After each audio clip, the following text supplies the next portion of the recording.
Bismillahirrahmanirrahim. Baiklah, di sini saya akan melakukan pemeriksaan GCS pada pasien. Nah, sebelum melakukan pemeriksaan tentunya kita melakukan cuci tangan terlebih dahulu. Oke, setelah melakukan cuci tangan, kita akan melakukan pemeriksaan GCS pada pasien. Nah, pada pemeriksaan GCS itu ada 3. Yang pertama adalah respon eye, yang kedua adalah verbal, dan yang ketiga adalah respon motorik. Pada respon eye ada skor 4, 3, 2, 1. Nah, pada skor 4, pasien membuka matanya dengan spontan.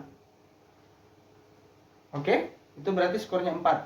Nah, pada skor 3, pasien membuka mata apabila ada rangsangan suara. Pak, itu berarti skornya 3. Nah, apabila skornya 2, pasien membuka mata apabila ada rangsangan nyeri atau rangsangan sensorik. Oke, Pak. Nah, kalau begitu berarti skornya 2. Nah, pada skor 1, walaupun pasien diberi dengan suara, dipanggil dan diberi rangsangan nyeri, pasien tidak akan membuka matanya. Pak. Oke, itu berarti skornya 1. Nah, setelah respon E, kita akan menilai verbal pada pasien. Nah, pada verbal skor tertingginya adalah 5, di mana ketika dia mampu menjawab dengan tepat, berarti dia mendapatkan skor 5 untuk GCS-nya verbal. Pak, kita tahu siapa nama tak? Tahu. Siapa nama tak? Irat. Di mana kita sekarang? Klinik. Sekarang siang atau malam? Malam. Oke. Kalau dia bisa menjawab begini berarti dia mendapatkan skor 5. Nah, untuk skor 4 sendiri adalah saat ditanya pasien bingung. Saat ditanya mungkin dia akan menjawab tidak tahu atau dia lupa. Contoh, Pak, kita tahu nama tak? Tidak. Pak, kita sekarang di mana? Tidak tahu. Pak, kita tahu sekarang siang atau malam? Tidak tahu. Ya, jadi ini adalah skornya 4 karena pasien bingung. Nah, pada skor 3 ini lebih parah. Pada skor 3 ketika kita menanyai pasien, dia akan tidak nyambung.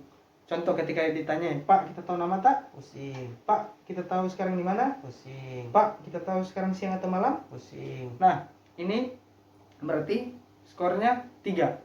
Nah, kemudian pada skor 2, apabila kita menanyai pasien, pasien hanya mampu mengeluarkan suara, tapi tidak berarti dalam hal ini pasien mengeram. Contoh, Pak, kita tahu nama tak? Pak, kita tahu di mana? Pak, kita tahu ini siang malam? Oke, pasien begini, kalau begini berarti skornya 2. Nah, apabila tidak ada respon sama sekali, berarti skornya 1. Pak, kita tahu nama tak? Pak, kita tahu ini di mana? Pak, kita tahu ini siang atau malam? Oke, kalau tidak respon sama sekali, skornya 1. Oke, kemudian untuk respon dari motorik. Nah, untuk respon motorik sendiri, refleks motorik sendiri, apabila pasien diberi rangsangan, maka pasien bisa merespon dengan baik. Contoh, oke, masih ada respon dengan baik. Kemudian yang untuk poin 5, apabila pasien diberi rangsangan nyeri, pasien bisa mengetahui letak rangsangannya dan bisa menepis nyerinya. Contoh, oke, itu berarti skornya 5. Kemudian 4,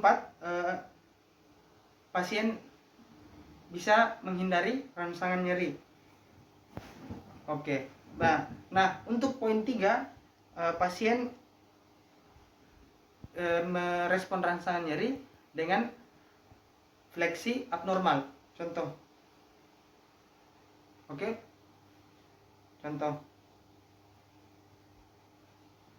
Dua-duanya angkat. Oke. Nah, itu berarti skornya 3. Nah, kemudian skor 2 berarti pasien merespon rangsangan nyeri dengan ekstensi abnormal. Contoh. Oke.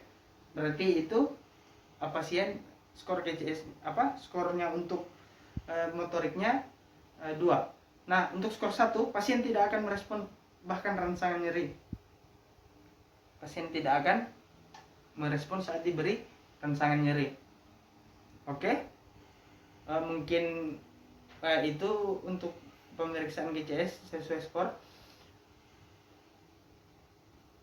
Terima kasih banyak.